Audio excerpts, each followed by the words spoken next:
Good evening, everyone. Tonight we're going to continue our development of the 26-27 budget, focusing on the non-personnel updates from the Office of Instruction and of Pupil Services Office. Our agenda tonight includes reflecting on our core budget goals as we do at each of our budgets. It also includes a review of our non-personnel items for the Office of Instruction, Pupil Services, and an update of our non-personnel costs to date, along with a review of the budget calendar. As always, our primary mission is to maintain a comprehensive education that the community expects while aligning resources with the district's strategic plan. We are also focused on fiscal sustainability, stabilizing reserves, and maximizing the impact of every dollar and securing maximum state aid for future years, all while maintaining full transparency throughout the process. The Office of Instruction, you'll notice a very stable budget here. Contractual services and supplies for both curriculum and in-service remain flat, but we are seeing a slight decrease in the textbook line. This is by far the largest bucket of the Office of Instruction's non-personnel budget. Through state aid, we receive an annual allotment of $58.25 per student in textbook aid. There is a slight reduction in this line from the prior year just because to get it in alignment with what we are actually receiving in textbook aid from the state. So overall, the Office of Instruction's budget is going down $2,203 or 0.6%. The Pupil Services budget shows a little more movement than the Office of Instruction, but that's really due to the mandated services that are part of this department. Overall, the Pupil Services non-personnel budget is projected to increase 30.4% or $579,212. I recognize that 30% is a big increase, so I want to break that down, and I'll do that on the next slide. The student with disabilities contractual services line, that's increasing by $56,657. That is to meet increased demands for our outside contractors that we use, and reviewing, we took a look at the historical averages on those lines as well as we had done in previous budget presentations. So this line, what this line covers is special ed services for students who are on home instruction, home hospital instruction, homeschooled students, and tutoring for students in partial hospitalization, and also a behavioral tech that we had to contract out for a student in the district. So the 3-year average on this line, I'm going to go back to show you that the 3-year average on that line is about $449,000. However, actual full year expenditures in the 24-25 fiscal year, as I said, we tried to look back at history and really align things with where we think things are going to be. So the 3-year average was $449, but 24-25 was $398,000. So after meeting with Karen Ryan and reviewing the projected totals for the current year, 25-26, and looking at all of the other factors, we're budgeting conservatively at $390,000 on that line for next year. It's still below our 3-year average, and we're just trying to find efficiencies in how we use our outside contractors. The student with disabilities tuition line, that $1,586,555, that is for 18 students in outside private placements, plus we have a small amount for charter tuition and students in foster care in other districts as well. So this is an increase of $485,555 from the prior year.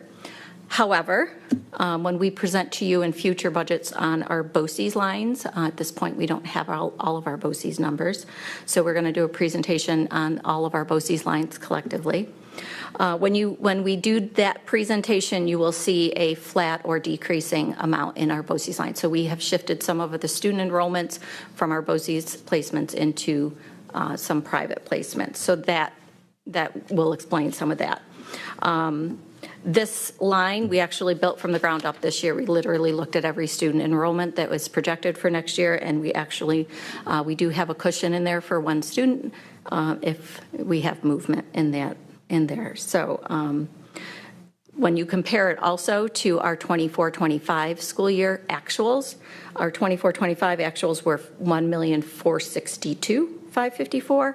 So that swing from 24-25 to 26-27 budget, which spans another year, is only $124,000.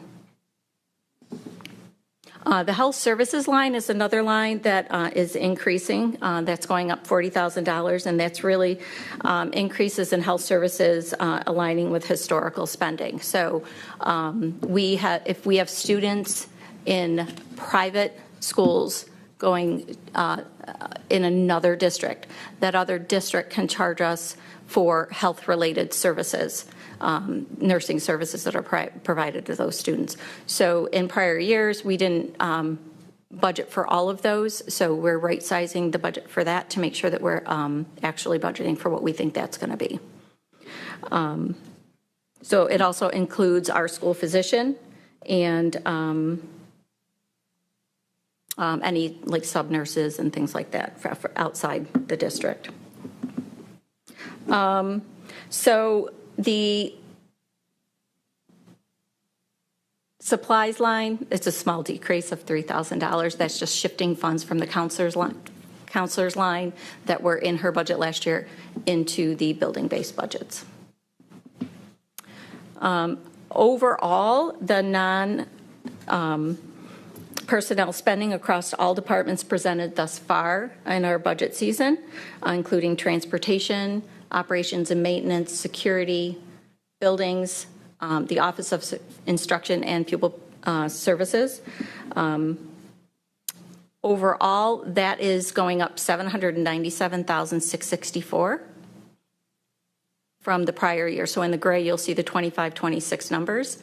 That's 9.35%. I know that seems like a big number, but when you look at overall, that's $7.7 million as a percentage of the 25-26 budget overall is only 7% of the overall budget. So it might seem like a big increase. However, it is really being driven. A lot of this here is our students, our special needs students. Also, I want to note on here, I did mention briefly that we don't have our BOCES numbers at this point in time. There's a lot of information that at this stage of the budget is still kind of unknown. As we get further along in the budget process, we will have more concrete numbers and be able to give you that information. We're going to be presenting on the personnel budgets over the next two budget presentations.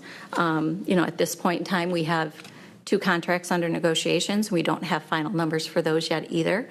So some of it is, we're going to kind of look at where, when we presented in December, we presented 4%. We're going to lock down the numbers that we do know and do our best estimate on what we know about where things might shake out with negotiations. Again, and health insurance is another big X factor. We did plan when we presented in December a 15% increase overall. We did just get the final numbers for what the rate increases are going to be for our health insurance for next year. So I'll go back in now and try and take a look at those plan by plan on all of our enrollments and see if we can't drill down a little tighter on that number. One of the other things that is not included, obviously, in our BOCES budget, a big portion of our BOCES budget, besides our student placements, our students with disabilities that are placed there, is also our technology. That's a big piece of our BOCES budget as well. So we'll be presenting on that. Additionally, at the next meeting, we haven't really talked at all about our debt service lines that aligns really with our building aid. So I'd like to talk about that at our next meeting. I do have a meeting with our financial advisors to talk about how some of the financing and for the capital project, what its impact might be on the 26-27 budget, and if some of that can be pushed out into 27-28, and what that might look like, given the fact that we're now heading into phase 2 of the project, and that's a bigger portion of the project. We'll be running out of the reserve funds that we've been using to fund phase 1. So we will have to do some financing, but when that comes due is when the interest payments are due. So we have some decision making on that part, on when those payments are due. So looking ahead, our next meeting is Thursday, February 28th. Or 26, excuse me, when we'll discuss revenues, the tax cap calculation, BOCES, and any of those other costs that we haven't previously presented. Note that the deadline for the submission for the tax cap is the very next day after our meeting on the 26th, so it's due on the 27th. So we'll be talking about that. We'll have a personnel update on March 11th and a budget workshop on March 26th. And we'll, at that time, have a roll-up of all of the expenditures and revenues at that time. Budget adoption is scheduled for April 16th, and with a budget hearing on May 5th, and the budget vote and election on May 19th. At this time, I welcome any questions that the board may have. Christine, I have a question within Office of Instruction Non-Personnel. Textbooks. Just for a little bit of added background for folks listening at home, can you define like what encompasses a textbook? So, yep. So it's interesting how our aid works with our textbook aid. So it's part of a larger package called instructional material aid, which has 4 components, which is library materials aid, software, hardware, and textbook. The software, hardware, and textbook are all kind of interchangeable because some textbooks could now be considered software. Right. So we are able to kind of flux that around. So right-sizing this line really might not necessarily have an impact on the number of textbooks that we can purchase, for example, because we move that money around between those lines. So if Angela has a need because she's buying software for something that is instructionally based and it's more than what she has in the software line, the state aided software line, they work together with Karen and Angela will work together to move that money around to make sure. But yes, it could be textbooks, it could be instructional material aid. Again, it could be shifted into software, it could be shifted to hardware. So it doesn't necessarily have to be wrapped in a brown paper bag. Correct. Okay. Thank you for clarifying that. Can you speak a little bit to what the formula is then for textbook aid? Like how is that? So it's a per pupil basis. It's a set amount, $58.25. Library is like $6. See, actually, I might have the numbers here. So no, I don't. But yeah, so they.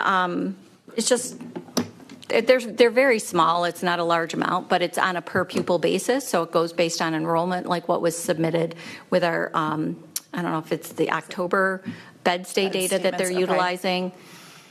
So then textbook and IMA aid, is there crossover to BOCES to get us aid through BOCES for this? Nope, okay. No. That's outside of it. So it's basically we run through the software and hardware aid the things that we cannot purchase through BOCES, or it doesn't make sense to purchase through BOCES. So it kind of gives us some flexibility. We always try to go the route of BOCES first because then we get BOCES aid as well and save this for the things that we cannot get other aid on. So this is, you can't use this on other things. You can shift between those three buckets, but you can't spend it on something else and transfer it and buy something non-instructional related. Okay, so then with the state they probably wouldn't provide their formula for book aid to us. It is out on their. is out It is out on their site. I don't know how they come up with a $58.25. That's the same for every district across the state, Okay. that dollar amount. Got it. So it's on a per pupil allocation. Okay. Where they Any came up student with. in New York gets that $58.28 per pupil. Like Something it's yeah. like for us downstate, Chautauqua County, like wherever. Correct. And where they found $58 is enough to cover a textbook, I don't know. Okay. Thank you. Thanks.